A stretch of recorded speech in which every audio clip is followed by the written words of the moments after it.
Janine's POV. Nagsasabon pa lang ako na marinig na tumutunog ang cellphone. Hindi ko na tinuloy ang pagsasabon at nagmamadali pang magpanlaw. Halos madulas ako kakamadaling lumabas ng banyo. Basa pa, hindi napunasan ng buhok at nakapagsuot ng roba. Tumutulo yon nang umupo ako sa kama. Binalot kong sarili ko sa kumot bago sinagot ang tawag. Mukha ni Tyrone na kunot ng noo ang nabungaran ko. Walang suot na pangitaas. Tansya ko nasa balkonahe siya. Dinig ko ang mahinang patak ng ulan. Sumisimsim siya sa hawak ni tasa. Nagkakape ka pa? Gabi na. Sinulapan niya ako tapos ay hawak ang tasa. Maulan at malamig. Mahinang sagot ni Tyrone. Magdamit ka kasi. Malamig na nga wala ka pang damit. Kailan ang klase mo? Lihis ni Tyrone sa usapan. November, pagkatapos ng Halloween. Inabot ko ang isang unan at niyakap. Inamoy ko yon na kinatawa niya na mahina. Miss me? Asar niya. Umirap ako. Nagtatanong pa, alam naman ang sagot. Pasyalan mo naman ako. I can't, baby. May inaayos akong dokumento. Sa March na kita mapupuntahan. Ang tagal naman.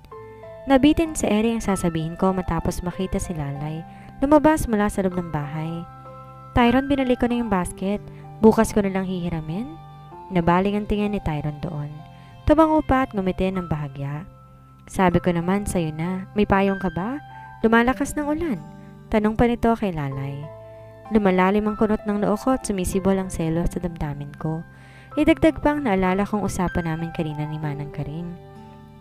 Baka ang girlfriend talaga ni Tyrone si Lalay. Nakalimutan niya yata kausap niya ako at binitawan na lang ang cellphone niya. Puro bubunga na nakita ko sa screen. Here, hiramin mo muna. Salamat. Ihatid ko na lang bukas.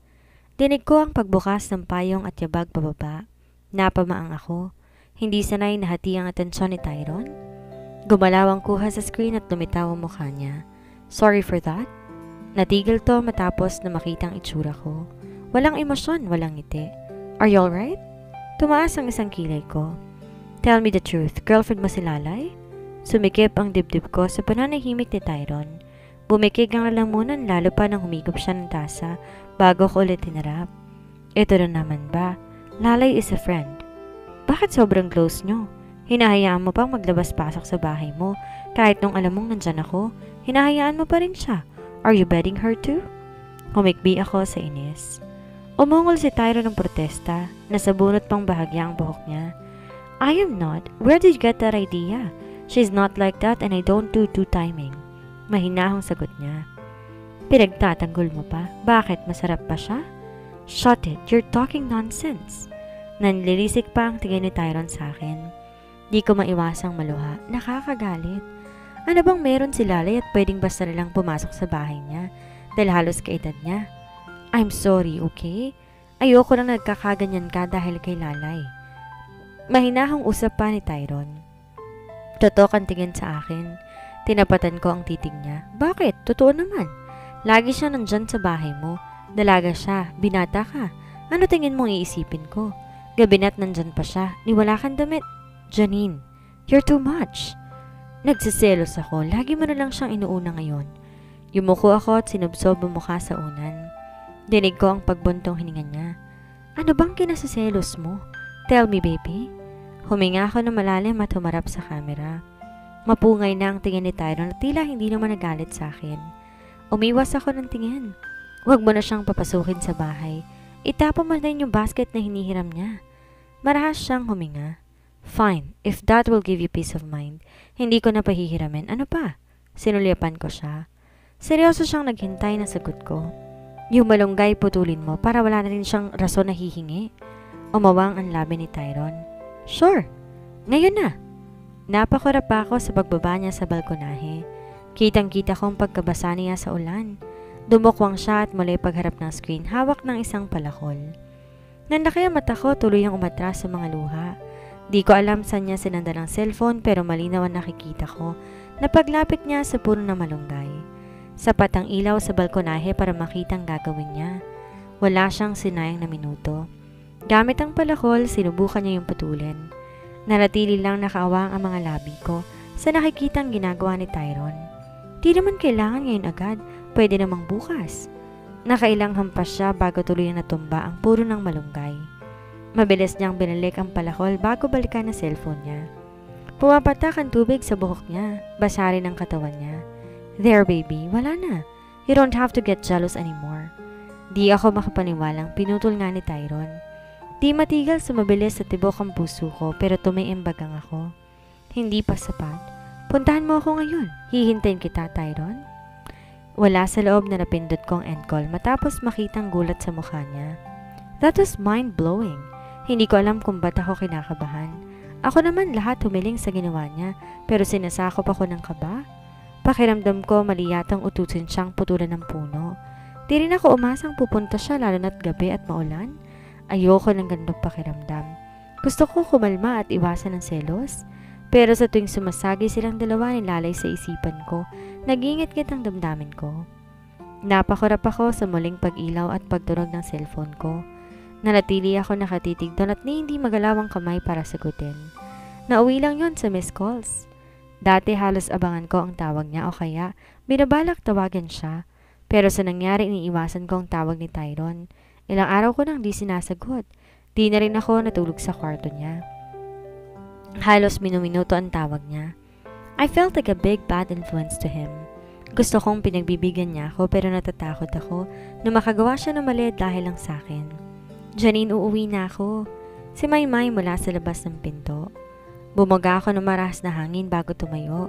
Nalagay pa sa silent mode ang cellphone para kahit iwan ko, hindi maingay. Pagbukas sa pintuan, si Maymay bitbit ang maleta niya.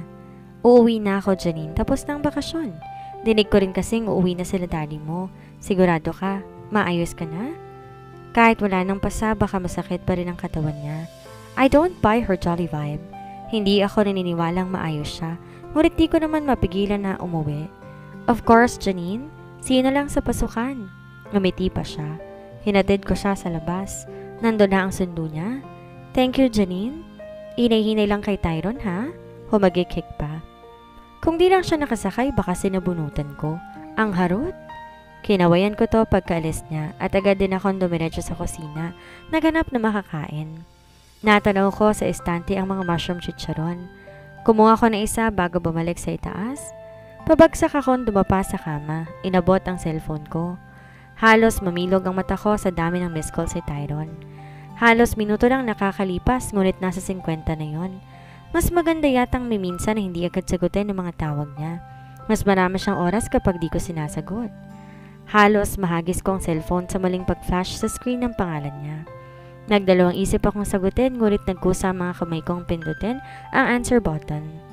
Natapon ko sa lapag ang mushroom chicharon dahil doon. Matalim ang tingin ni Tyron na bumungad sa akin. Request pa kasi ipaputol ang malunggay. Ngayon naman kaharap kinakabahan. Why are you not answering my calls? Are you jealous again? Tila nabuhol ang dila ko, di makabuo ng sagot. Di ko rin alam sa sarili ko kung ba't di ko sinasagot ang tawag niya. Basta't ang alam ko kinakabahan ako. Ano? Hindi ko naabutan sa loob ng 2 araw. Really? Sarkasikong tanong ni Tyron. Lalo pang dumoble ang kaba sa dibdib ko. Idagdag pa ang mariin niyang titig. Ni hindi ata papayag na magsinungaling ako kahit isang salita man lang. I'm busy. It's still your vacation. Are you reading explicit books again? Didn't I tell you to don't bother reading those? Namula ang pisngi ko sa mga tanong niya. Di naman ako nagbabasa. Hindi. Ayoko lang sagutin. Kinakabahan na ako. Kumunot ang noo ni Tyron at lalong nanitig. Bakit ka kinakabahan? Hindi ko alam. Totoo naman. Hindi ko kasi maintindihan kung ba't di ako natuwa sa pagputol niya na malunggay kahit hiling ko naman. Siguro hindi ko lang inaasahan na ora mismo gagawin niya. Do you want me to visit you? Tumayo si Tyron sa harap ng kamera. Kita ko pang walang damit niyang katawan at faded jeans na mababa ang pagkakabotones. Lumilitaw pa ang lining ng underwear niya at maging konting V-shape pababa. Uminit ang pisngi ko nang dumako ang tingin ko sa zipper niya. I don't wanna dig deeper. Mahirap mainitan. Ayoko ring maalalang tunog noon na ilang beses niyang buksan. Answer me, Brad. Do you want me to visit you? Ha? Wag na. Uuwi sila mama ngayon. Bukod doon, ayoko munang humarap sa kanya ng personal. Kahit naman sa gusto ko siyang makita, kung ganitong pakiramdam ko, wag na lang muna. Tumango si Tyron at sinandal ang cellphone niya. Nasa kusina siya base sa mga gamit. Kitang kalahati ng katawan niya. Kumuha siya ng kaldero at mukhang magsasaing. Are you sure? I thought you wanna see me. Noong isang araw, oo. Ngayon, hindi. Hindi na muna. Hindi rin ako makakatakas kila daddy at saka baka pag-usapan ng Halloween party sa kumpanya. Laging may Halloween party sa kumpanya.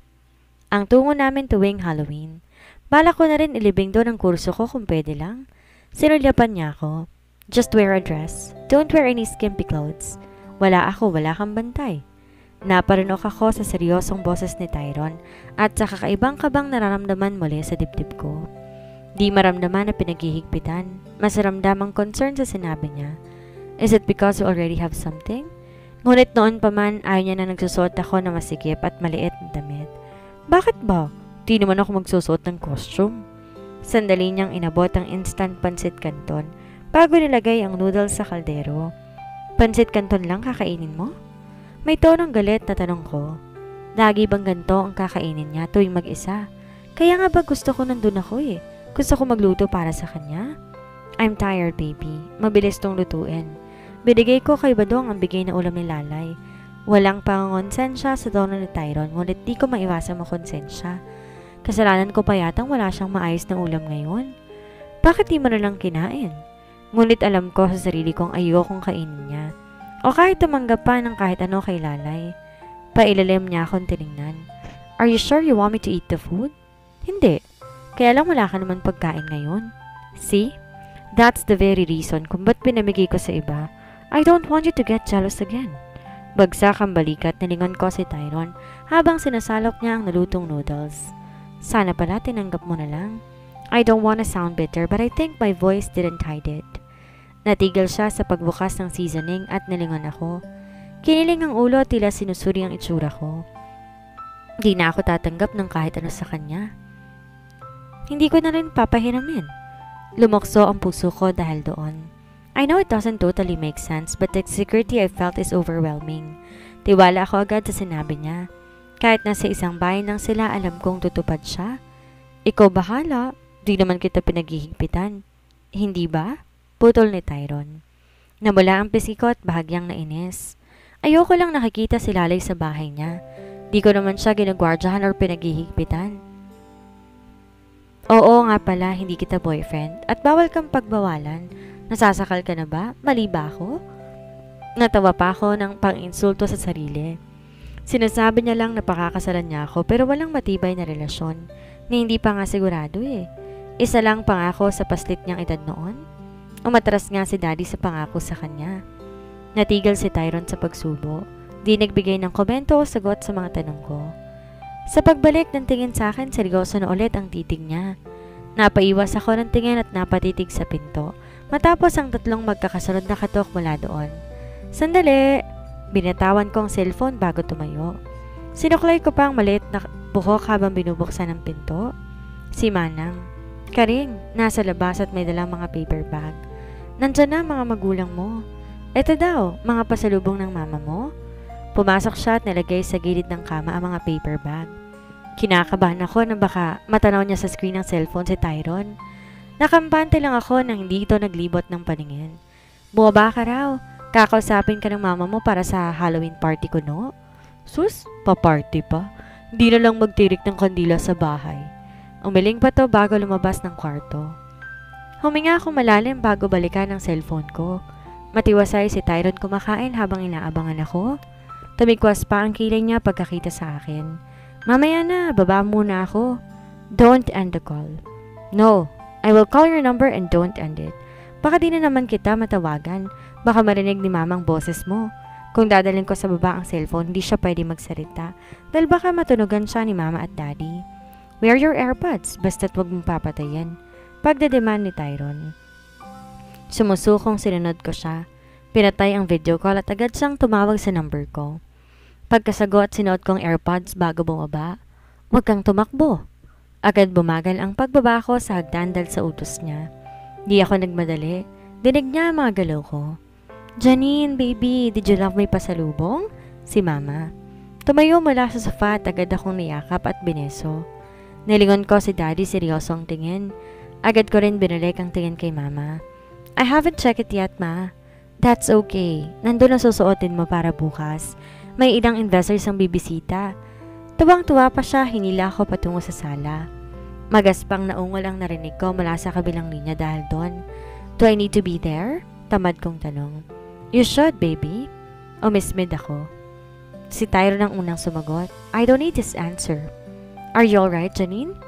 Nabalik ang atensyon ko kay mama. Mapanuri ang tingin nito, maging si daddy ay kunot ang noo. Tumikhim ako. Ayoko po sanang dumalo. Of course you will. Ikaw ang susunod na magmamana sa publishing house, and besides, I invited some sons of my local investors. I want you to meet them. May otoridad na singit ni daddy. Di ako nakaimig. Naagaw din ang atensyon ko sa mga narinig na kalansing sa kabilang linya at iilang mura. Baby, wag kang pupunta. I looked at my parents with disbelief. Papakilala sa mga lalaki? What am I? A piece of business? Kung may magustuhan ka sa kanila, ipagkakasundo ko kayo. Pinal na dagdag pa ni daddy na nagpakuyom sa kamao ko. I can still believe na pinaplano na nila ang buhay ko without Tyron in the picture. Kahit ang pagpatay ng tawag ni Tyron ay nakaligtaan ko sa sobrang sama ng loob ko. Nanatili akong tahimik sa hapag. Hindi binibigyan ng atensyon ang sinasabi nila. Naririndi ako. Ayoko. Did they really forget kuya? Ang bilis naman. Para namang di nila inalagaan. Basta na lang kinalimutan. For sure, you can spot a potential boyfriend, Janine. They're all good-looking and business-minded. Pagayabang ni daddy. Yes, dear. If you have difficulties with your studies, whoever you choose from them will surely help you. May boyfriend ka na, may tutor ka pa. Kumindat pa si mama. Humigpit ang hawak ko sa kutsara at tinidor. Hindi pabor sa lahat ng gusto nila. Baka kung pwede lang nila ako ibenta, ginawa na nila. You can set a dinner date. Excuse me po, busog na ako. Agad kong kinuhang cellphone at tumango. Pareho lang silang nakatingin sa akin. Tumalim pa ang tingin ni daddy ngunit di ko na lamang inisip. Walang lingon likod, lumabas ako ng kusina, dumiretso sa itaas. How can they even be happy talking about that? Kita naman nilang ayoko pero pinag-uusapan pa rin nila. Napakamanhid. Ang gusto nga ng anak nyo yung inaalagaan ninyong bata noon. I irritatedly banged the door out of anger. Sinipat ko pa ang cellphone ko. Nang walang makitang tawag, initsa ko yun sa kama bago dumiretso sa banyo. I stripped off my clothes. Agad binuksan ang shower at pumailalim doon. Baka sakaling sumama sa agos ng tubig ang galit ko.